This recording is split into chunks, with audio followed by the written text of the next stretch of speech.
Welcome back. Our first conversation this morning is a story that has placed a community in Lagos in distress. Over 100 homes demolished in Oworonshoki, despite a court order restraining the Lagos state government from doing so. Families displaced, lives upended, and now a legal firestorm is indeed brewing. The Lagos state government insists due process was followed, but human rights lawyer Femi Falana says otherwise, accusing the government of contempt of court. Joining us now to unpack the legal, ethical, and human dimensions of this unfolding crisis is legal practitioner Ireoluwa Oguntuase. A warm welcome to you and thanks for joining us for Breakfast Central, Barrister Oguntuase. Yeah, thank you. Thank you for having me. Now let's start with this. Despite a restraining order from Justice A.G. Balogun, the bulldozers rolled in. Is this not a clear contempt of courts by the state government? So when we talk about restraining orders generally, we need to be very careful. And in the first instance, I would also be very careful because I'm a lawyer. I'm a member of the profession, and it's a noble profession that we belong to. So now, I've not seen any court order. So my comment would just be based on hypothetical scenario, in the sense that to the extent in which I've not seen the court order, if possibly, or peradventure there is any court order that has been served, because when we also talk about court orders, you know, I don't know the nature. There are several types of court orders, especially restraining orders. I don't know whether it is ex parte. I don't know whether it is an interlocutory injunction. I don't know whether it is a perpetual injunction. So, but be that as it may, it is usually expected by virtue of Section 287 of the 1999 Constitution that every court order must be obeyed. But I think the question is, if you obtain a court order and you fail to serve me, or I'm yet to be privy to such an order, or the necessary party or agency of the government is yet to be aware of the court order, can we say, you know, validly that there is a contempt of court? Because when we say contempt, the implication of it is that there is an order that has been disobeyed. And before an order can be disobeyed, there should be awareness of that particular order. I don't think there is any order that the court will make, either ex parte, either interlocutory, without the court not making, you know, a consequential order that such an order be served, or without a party, you know, not expected to be a party, that is the recipient not expected to be served with such an order. So I may just have to leave it there. You know, depending on whether the order is served, that's when we can now be talking of the contempt of the court. But generally, I would also say that the government is an institution that can sue, you know, and be sued. So if a government agency is being sued and there is an order against such an agency and such an order is served, I think it is a sine qua non. It is expected that such an order needs to be obeyed. And the reason I say this is this. Now, the party or the agency that demolished is in the executive arm of government. You know, the Lagos State Building Control Agency is in the executive arm of government, given the fact that they implement policies. There is a Lagos State Building Control Regulations that regulate, you know, the action of Lagos State Building Control Agency. So what I'm trying to say in essence is that there is separation of powers, legislative, executive, and judiciary. So if a separate arm, pursuant to Section 6 and 287 of the 1999 Constitution, has given an order, and you know the executive is aware of such an order, then I think the order should be obeyed without any further ado. But if it can be shown that the order was served and the order is not obeyed, then we can now be talking about contempt of court. Okay, let's talk about what some might have considered, you know, human rights abuses, or maybe the unfair way in which demolition is carried out. At the end of the day, the government must always have a human face. The police have been accused of, you know, not just the fact that they did this raiding in the midnight and that the demolition started at midnight. The police was accused of firing tear gas, even though they've come out to deny it. But coming in the middle of the night to start demolitions, isn't that a bit too unfair? I know that the law, yes, the law has procedures for how things are being carried out, but there's also some measure of empathy that the law takes into consideration, even in the way you serve notice to quit to a yearly tenant or a monthly tenant. coming in the middle of the night to bring down these buildings and bulldoze these buildings, that is a far cry from what should be the face of a government that shows empathy for its citizens. I agree with you to some extent, but I would also say, like you rightly said, that there are procedures for everything. Now, the law is being made to regulate us as individuals, and there is always a purpose for the law, and the law does not tilt towards sentiment or emotions. Now, the reason I say all this is because before demolition can be carried out, yes, there are procedures that must be followed, but at the same time, there are circumstances that would have occurred. For example, the building that is being demolished, is it in contravention of any known law or regulation? That's number one. The building that is being demolished, is it under a restricted area or a statutory prohibited area? For example, there are some places that have been tagged as statutory prohibited. Are you building under high tension wire, or could it be that the government has a purpose for where you are building in the general interest of the public? Now, before I go further, let me quickly take a voyage to Section 44 of the 1999 Constitution as amended. And that Section 44 talks about freedom from compulsory acquisition of either movable or immovable property.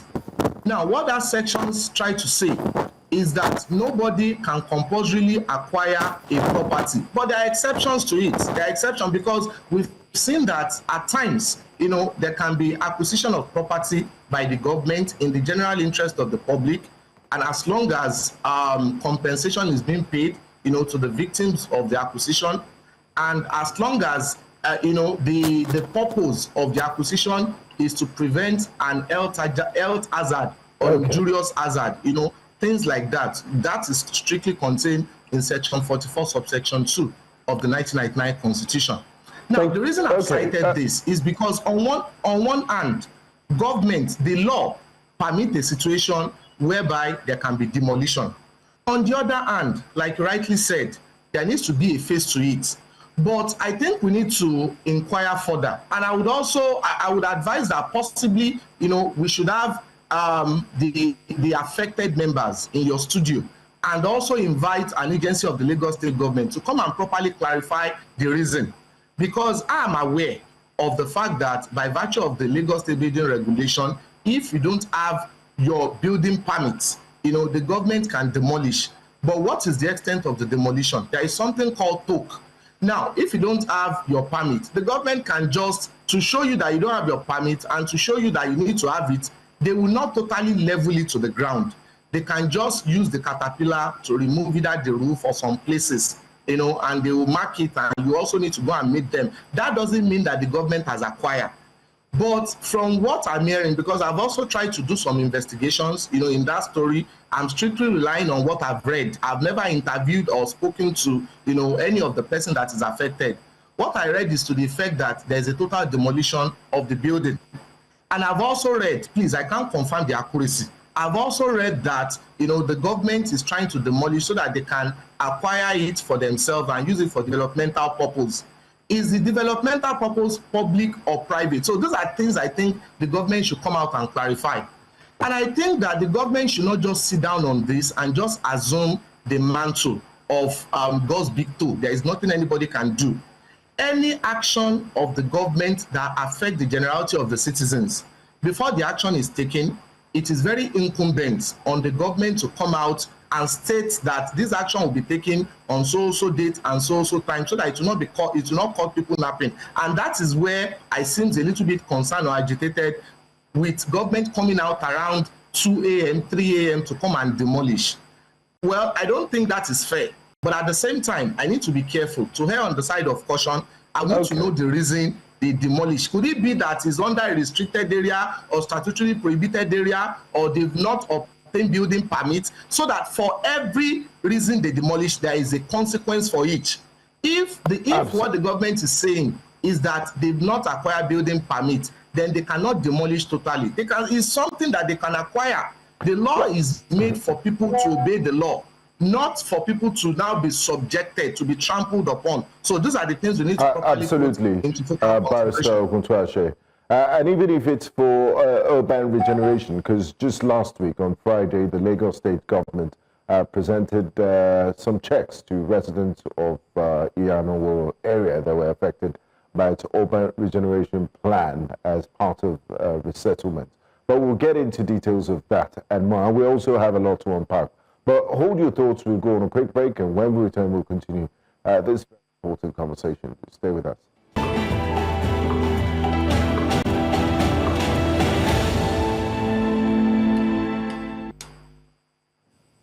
Welcome back to Breakfast Central. We're having a very, very serious conversation concerning the demolition of properties in Oworonshoki. We do hear that some residents have been compensated by the Lagos state government. But then again, some are still at loggerheads and still complaining.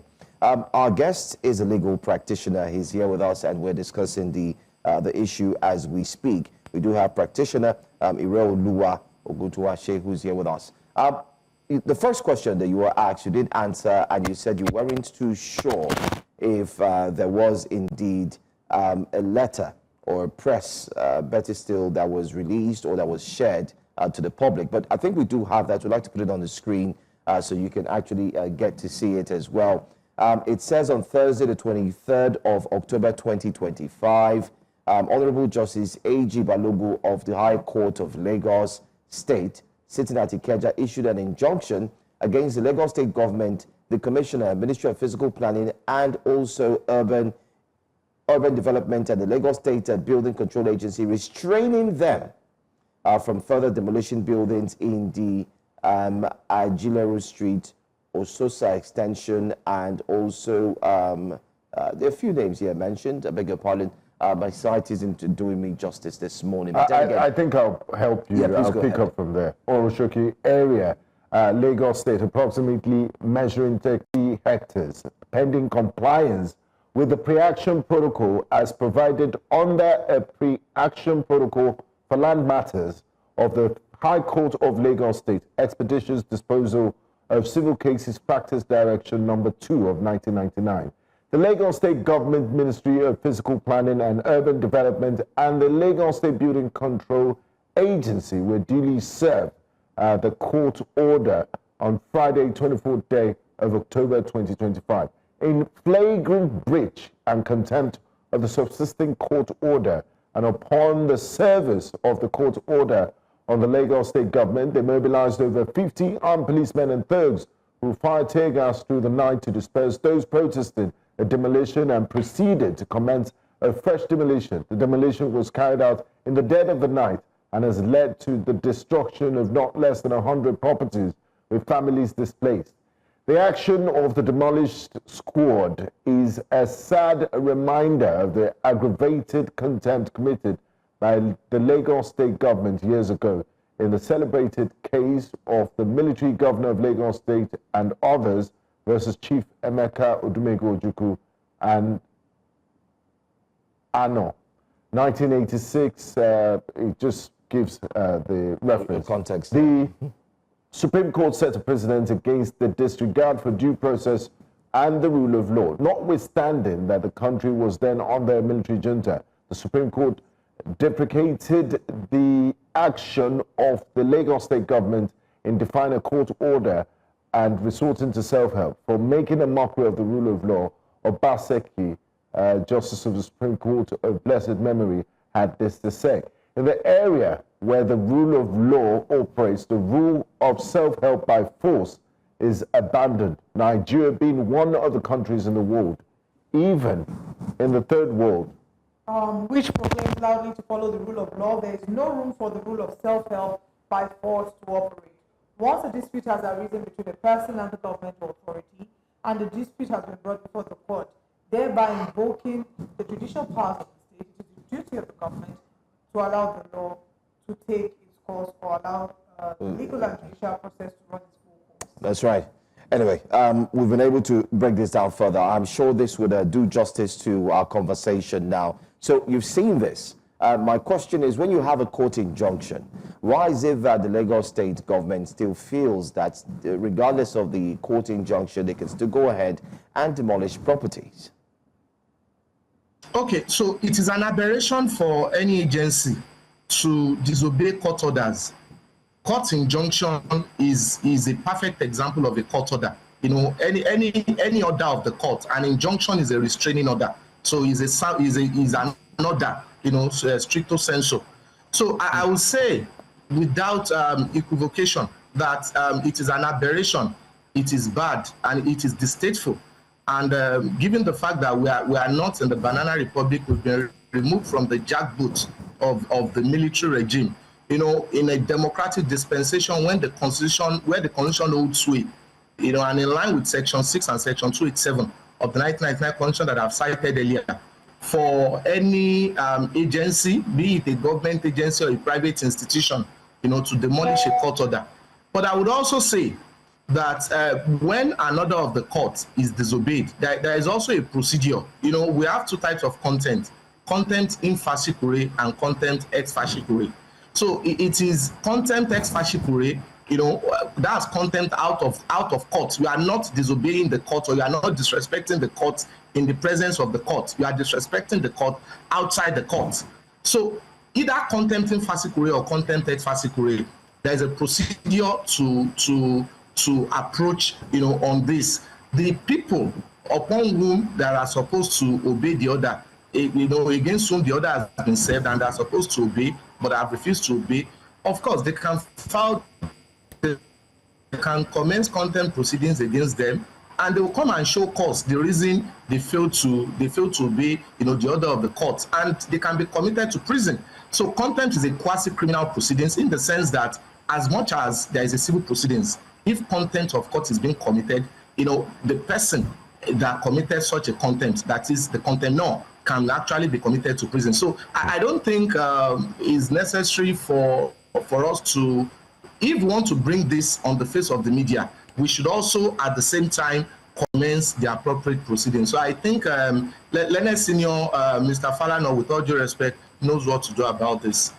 He's a veteran. He knows what to do. So, I don't know that he's speaking. I don't know that he's speaking as a representative of them. I just, however, know you will know that typically the learned SAN will speak about issues bordering on rule of law, you know, and he will lend his thoughts and opinions. But what would you say is the remedy for the citizens? Where there is a wrong, there is a remedy. If the citizens say there is a wrong done to them, is there a remedy in sight? Of course, there is a remedy. They What can is the approach remedy? the court. Yes, they can approach the court, and one of the things they can approach the court for is a declaration that the demolition that was done, you know, is not properly done. That's number one. Number two, they can also, in addition to, because I know that by commencing this troop reaction protocol, you know, which is a practice direction, they would have obtained an ex parte application. I hope the ex parte order, they would have obtained the other ex parte, and I hope it has been served on Lagos State government. But in addition to that, you know, the purpose of the action protocol is to see whether the matters can be settled amicably and to resolve some very intricate issues. But, you know, if there is actually an urgent action that can be taken that would demolish or that would disturb the continuation of the case, I think that's the purpose for which this order is being granted. So, in effect, they can get a declaratory relief, declaring the demolition, declaring it as illegal, given the fact that it is not in compliance with the law. They can also get an order of perpetual injunction, perpetually restraining the Lagos State government from going ahead to demolish, you know, the areas that have been demolished. And they can also seek for executory relief in form of damages against the Lagos State government, because if I have a house and they come and demolish the house, with which money would I use to rebuild the house if your demolition is wrong? So I think those are the remedies that they can approach and seek from the courts without prejudice to the ones that they already have in terms of the ex parte order restraining the government from demolition. Now, we've seen a culture of impunity, if I can use that word, where several government agencies and institutions choose to ignore court orders or rulings. What's the implication of this for the rule of law in Nigeria, and how can we stop these abuses from happening? Because it does erode trust in Nigeria's judiciary. It's very unfortunate that we usually see this because, like I said before, we're in a democratic dispensation And one of the basic tenets of democracy is rule of law. Everybody should know this, whether you're a lawyer or not, absolute supremacy or predominance of law over everybody, including the rulers, the ruled, and all decisions that are taken in the country. And if you have a situation in which government agencies that are supposed to be the custodian of the law are now acting flagrantly in violation of same and acting in impunity, I think is unfortunate.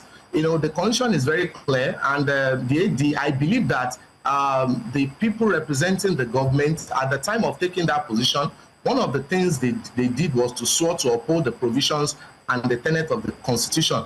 And if they are now being seen to be running flagrantly of same, I think is one of the bases upon which they can be impeached. Yes, it's one of the bases upon which they can be impeached. If he's possibly a governor or a president, and if he's an appointee, an appointment, someone acting, as an appointee of a position, I think is also one of the reasons in which that person can be removed. I don't think it's proper, in a democratic dispensation, and at this stage, at this age, for anybody to run flagrant or to run foul of an order of the court. I think we should have moved beyond this. But unfortunately, this is one act too many that have always been done. And I think that, yes, most of the time, the executive arm of government has always been seen doing this. The judiciary arm is seen as the last hope of the common man. And there is a reason for which the judiciary is created under Section 6 of the 1999 Constitution. There is a reason for separation of powers by reason of the fact that we practice presidential system of government. So when we have all of this, the law is very clear, and we are still acting in flagrant disobedience of the law. I pray we don't slip into anarchy and chaos. I pray we don't slip into anarchy and chaos. Because again, we are governing, the people representing the government, they are governing the citizens. And if citizens see that they are not obeying the law, I don't pray that we slip into a situation of NSAS again. I don't pray so. All right, Mr. Ireoluwa Oguntuase, thank you for joining us this morning. We'll continue to follow up the updates regarding that. We hear that a number of them have started to receive some compensation, but we'll continue to follow up the story. Thank you for your time with us this morning. You're welcome. Thank you for having me. Have a nice day.